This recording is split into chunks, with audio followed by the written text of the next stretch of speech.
Hi, it's Dwyer, gamblersadvisory.com, free site. Always 1776.com, a free site. Today is November 22nd, 2024. Remember, the opinion you should follow should be your own. Obviously, this is choking me up.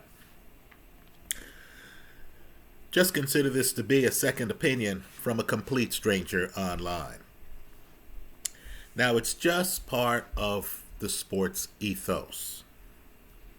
It just goes with the sport regardless of what the facts are. You're a boxing fan, you might be out at a party or wherever you are, right? Standing in line at the grocery store, and someone who's a boxing critic needs to tell you that boxing has gone to hell. Right? That today's boxers aren't as good as the boxers of the past. That the sport isn't what it should be. That no one has any courage and stuff like that.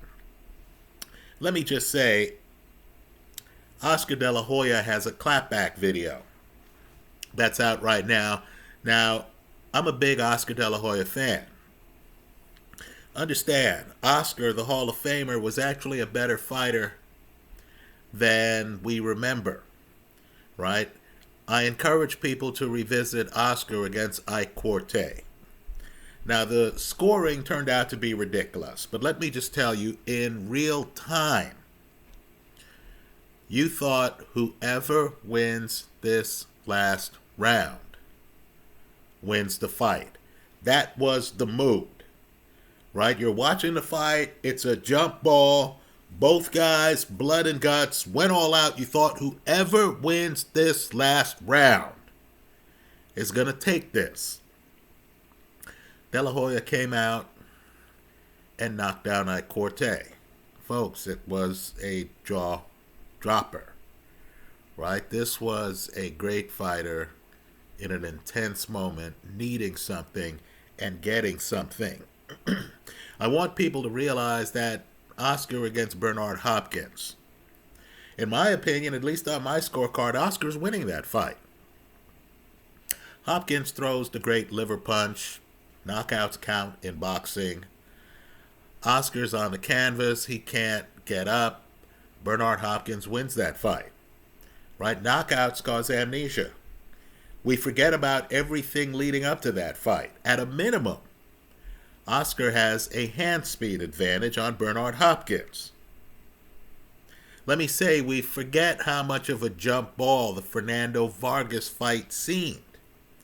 We forget what Oscar was up against. Vargas, as he enters the ring, and understand, Vargas's nickname, well earned, was El Feroz. Right? Understand, Vargas looked like he was on the way to beating prime Felix Trinidad. Then, of course, Trinidad's punches accidentally, depending on who you want to believe, accidentally started landing low. Strategic low blows took Vargas out of that fight. Well, understand, Vargas enters the ring preceded by Julio Cesar Chavez. I'm not kidding. It was like the world was ganging up on Oscar De La Hoya. De La Hoya delivered in that fight. The rematch against Shane Mosley, on my scorecard, De La Hoya won that fight. I would encourage people to go back and look at that fight. So De La Hoya is, to me, one of the all-time greats. Great fighter, right? I did think he lost the Pernell Whitaker fight, but I'm a guy who likes defense. You know, I understand the argument that Whitaker didn't throw enough punches. Well, let's just say De La Hoya has a clapback video. In that video, of course, De La Hoya falls into the trap of saying, oh, boxing isn't what it used to be. Oh, today's fighters don't quite match up to the Trinidads of the world back in the day and stuff like that. Now, I'm not here to say that boxing always gets it right. Right? You know, I had Bivol beating Beterbiev, quite frankly. I had Serrano beating Taylor. Pick your fight. First fight, second fight. Right? I'm not saying I sit down and all the time am amazed at how boxing can deliver. There are those boxing matches where you see the fight, it goes the distance, you're celebrating the victory of one of the fighters, and then the judges have some other idea, right? We understand. Also, boxing keeps you waiting, right? You know, it's obvious Floyd Mayweather should fight Manny Pacquiao. Manny Pacquiao should fight Floyd Mayweather. Then you're waiting, and year one passes, year two passes, year three passes, right? Understand, we all knew Lennox Lewis and Riddick Bowe sooner or later had to meet in the ring. Folks, we're still waiting for that fight. So I'm not saying boxing's 100%. But what I want is for people to actually look at what's happening in the sport. I can tell you, I've said it here before, I've watched the sport, like many of you, a very long time. I have never seen the heavyweight division be this deep. Folks, it's staggering. Right? Think about the position Daniel Dubois is in. Right? Dubois has the opportunity for a voluntary. Right? There's several guys out there who you think might be able to beat Daniel Dubois. Right? Joe Parker, he's dangerous. Martin Bacoli, he's dangerous. I might be one of the few, but that Philippe Ergovic rematch, that's dangerous. Right? You have other guys who would be dangerous. Even the KG vets. I'm telling you, if you have a young prospect and you want him to stay unbeaten, you need to stay away from Luis Ortiz. Yes, I'm mentioning his name in yet another video. But what I want people to really do is to focus on the actual state of the sport here by just looking at the fights that have happened. When is the last year where we've had fights on par with these fights? Usyk versus Fury. Right? Fury takes off. He's on his way to defending his title. He gets dropped. He has to hold on. Suddenly, he's back in the saddle.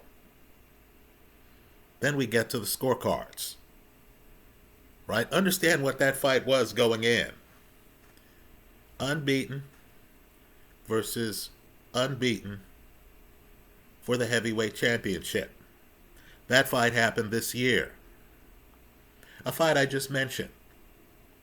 Unbeaten Arthur Beterbiev, 100% knockout ratio. Right? And understand, it's earned. This is a guy who's actually fighting Anthony Yard, Joe Smith, Callum Smith. Right? It's earned. He fights Bivol. Unbeaten. The fight goes the distance. As I make this video, there's a sizable portion of the boxing public that feels that Bivol won that fight. We'll be talking about that fight for decades. Katie Taylor, Amanda Serrano. Folks, I have no idea what fight the judges were watching. Right, I was watching the fight, I thought, wow, even with a busted up eye, Amanda Serrano was dominating this action. Serrano is punching much harder than Katie Taylor. Right? I thought if Serrano just stays upright, she wins the fight. The judges gave the fight to Katie Taylor, who continues to mystify me, because then a lot of people came out and said, Katie won the fight. Right? Obviously, there's a difference of opinion. I'm not saying my thoughts are the only thoughts. But can we agree on one thing? Whoever you think won the fight, that fight was a classic. Let me name a boxer who was on the short end of two really good fights. You have Tim Tszyu fighting Sebastian Fundora. Folks, that's a great fight. Look past the cut. Look at the action. Right? Let me just say, too, just the drama, and it's a boxing drama. It's unique to boxing. where blood is pouring down Tim Tszú's face. And like Amanda Serrano, what's he doing? He's hanging in there. He's hanging in there against a high volume tall guy who's tough to reach when blood's not all in your eye. Then, of course, you have the Tim Tszú Murtazaliev fight. Right, folks? From this seat, Murtazaliev, who was the number one contender for years, might be the best at 154 pounds. He starts landing shots on Tim Tszú. He's not running away from Tim Tszú. He's hunting Tim Tszú. Think about that fight. Let me name some others. Martin Bakole crosses the Atlantic. He's fighting unbeaten, highly hyped American heavyweight Jared Anderson. Right, they get together. What's the punch that Bacole's throwing? He's throwing an uppercut. As you sit there and you're thinking, wow, what possessed him to think that he could beat a guy with ring coverage like Jared Anderson with an uppercut? And then you notice that Anderson has no answers for it. Right, Bacole, this is boxing. Bacole gets the stoppage in the United States. Right? Let's talk about another fight. Of course, this might be the crown jewel of them all. Tens of thousands of people. We heard the rumors for years about some sparring session where a young guy was cuffing around an Olympic gold medalist. We heard the rumors. So here was the fight. Daniel Dubois, Anthony Joshua, where it should be, in Wembley. Right? Dubois comes out. You understand there are some days where Daniel Dubois is going to look unbeatable. Right? Not the day he fights Joe Joyce. Not the day he fights Kevin Lorena. Not the day he fights Richard Lardy. But you understand. You catch this guy on the wrong day, and you're going to have a problem staying upright. AJ is knocked down several times in the fight. You're looking at the fight and you're thinking, man, Dubois must have GPS on his gloves. Right? The fight delivers. Even the ending of the fight. AJ lands a couple of shots, comes in, has Dubois right where he wants him, between him and the ropes. Dubois, of course, throws a surgical shot that hits AJ on the jaw. Right around the chin area. Right here. And you know the rest. AJ falls to the canvas face first. Look how he fell. Now, folks, I don't want to hear about some mythical, hypothetical argument about, boxing's falling off a cliff. Boxing's MMA these days, right? You always hear that. You always hear that, regardless of what's happening. Right? The rumble in the jungle could have taken place yesterday. The day after, there'll be a group out there saying boxing scripted and stuff like that. Don't fall for it. This sport right now is doing well. Right? About the worst thing I can say about boxing is that some of these judges, you wish you understood what they were seeing. That's the worst thing I could say about boxing. Right, folks, this is a golden age of boxing. You have some great stars out there. Right? Understand, Canelo's active. He's still unified. Not undisputed, but unified at 168. This is a great fighter who's so great, he hasn't even been knocked down. And, of course, he's fought hitters top to bottom. Right? Miguel Cotto, Danny Jacobs, Callum Smith. He's fought guys with power. Kovalev, never been knocked down. Think about that. People are saying, oh, he's avoiding Benavidez. What's he doing? He's still beating unbeaten fighters. Right? Wasn't Berlanga unbeaten? Wasn't Jaime Munguia unbeaten? Those are his recent fights. Right? Think about it. You have Terence Crawford, undisputed in multiple weight classes. Think about how ridiculous that is. And of course, what's Crawford's idea of picking a challenge? He wants Canelo. Right? Of course, you have other great fighters. Inoue, another guy who's been undisputed in multiple weight classes. Folks, all of that is happening right now. Right? How many eras have an Usyk? Olympic gold medalist. Then he's undisputed at cruiser. Then he's undisputed at heavy. Right, folks? Boxing right now is tremendous. Right? You have the GOAT, Claressa Shields. Dare I say it, Claressa Shields looks like the best female boxer I've seen.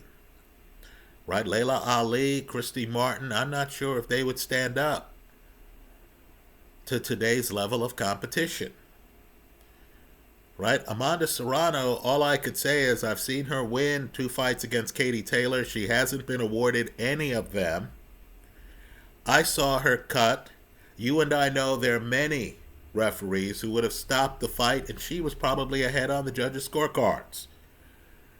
Right? The ref from the Lennox Lewis, Vitaly Klitschko fight probably stops the fight. That's a bad cut. It's caused by a headbutt, worse yet. They didn't stop the fight. Amanda Serrano doesn't complain. She bites her bottom lip and she goes the distance. I thought she still won the fight. Folks, so if you're going to judge boxing, why don't we do this? Let's judge boxing on actual fights. Right? Let's look at the sport and let's realize that any year in which you have the Fury Usyk, or better yet, the Usyk-Fury fight, because Usyk won that first fight, coupled with the Beterbiev-Bivol fight, coupled with the Taylor-Serrano fight. If you have all of those fights happening within a 12-month period, let me just say the sport looks awfully healthy to me. Right? And if you have guys who literally could just leave the weigh-in, skip the fight, and are automatics for the Hall of Fame, right? Even Canelo's critics, even Oscar De La Hoya, who's a big critic of Canelo, would have to concede that Canelo is a first ballot Hall of Famer. Right? Terence Crawford doesn't have to leave his house to make the Hall of Fame. You understand that. Instead, Terence Crawford, according to reports, he's in the gym. Right? Crawford jumped up to 154 for a fight. Right? Even Errol Spence, bad eye, car crash, lost to Crawford. Even he wants fights. Right? So, folks, the sport is vibrant. Right? Understand. The MMA guys, Dana, he wants in to boxing. Right? I don't see Frank Warren trying to get into MMA. I see Dana trying to get into boxing. Right? Boxing is alive and kicking. Those are my thoughts. Let me hear yours. I have no doubt that 5 minutes from now, someone, in fact, I have no doubt in the comment section of this YouTube video, someone's going to say, boxing's dead, it's MMA, and stuff like that. As if these great fights didn't happen. As if at the end of Usyk versus Fury, and at the end of Beterbiev versus Bivol, and at the end of Taylor versus Serrano, you weren't anxiously waiting to hear how the judges scored the fight. All 3 of those fights razor close. Those are my thoughts. Let me hear yours in the comment section of this YouTube video. Thanks for stopping by.